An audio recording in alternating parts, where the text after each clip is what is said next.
Bonjour et bienvenue sur Mon Financier. Nous sommes le mardi 27 mai. Quelle bonne ambiance en France en ce moment. Franchement, on lit les journaux, on a juste envie de se tirer une balle dans la tête. Bon, alors Hollande, bon, n'en parlons pas. Ce soir, ils vont se retrouver en Europe. Bah, je vais vous dire que lui, il a dit à son allocution qu'il allait transmettre un message. Personne ne va l'écouter.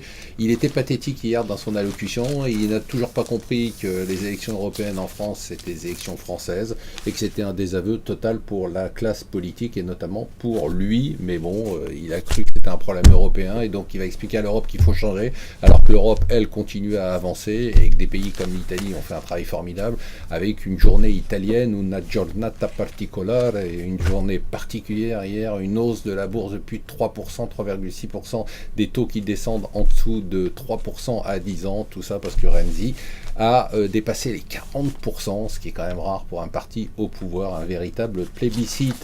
C'était l'affaire Big Malion, c'est devenu l'affaire Big Magouille, c'est le grand déballage, nous dit Parisien. Il y a des têtes qui vont sauter, peut-être coper rapidement, mais c'est encore Nicolas Sarkozy vers lequel tous les regards se tournent. Alors ce soir, on aura la bataille donc pour le leadership. C'est pas sûr que Juncker remporte la mise. Les Anglais sont contre. Le Financial Times nous explique que bien évidemment avec la photo du leader du UKIP anglais, que ça va saigner en Angleterre aussi, et que Cameron se pose des questions notamment sur son référendum sur l'euro. Il laisse tomber Pfizer, il renonce à acheter AstraZeneca. Alors je peux vous dire qu'il y a des actionnaires d'AstraZeneca qui doivent se mordre les doigts et qui vont en vouloir à la direction d'AstraZeneca d'avoir refusé une offre aussi généreuse. Alors voilà, enfin une bonne nouvelle, c'est une bonne année pour l'assurance vie. Voilà, donc ça c'est la bonne nouvelle du jour.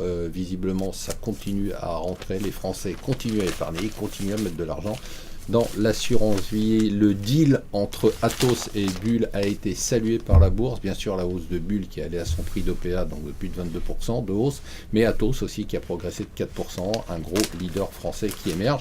Et alors là, c'est amusant, c'est le verre à moitié plein ou à moitié vide, c'est les investissements étrangers en France. Alors d'un côté, il y a la bonne nouvelle, c'est qu'on reste la troisième destination des investissements étrangers, que ça a même progressé de quelques pourcents en 2013. La mauvaise nouvelle, c'est que l'écart se creuse, mais alors il se creuse réellement avec l'Allemagne ou la Grande-Bretagne. Alors en fonction de votre humeur, vous déciderez si c'est une bonne nouvelle ou une mauvaise nouvelle.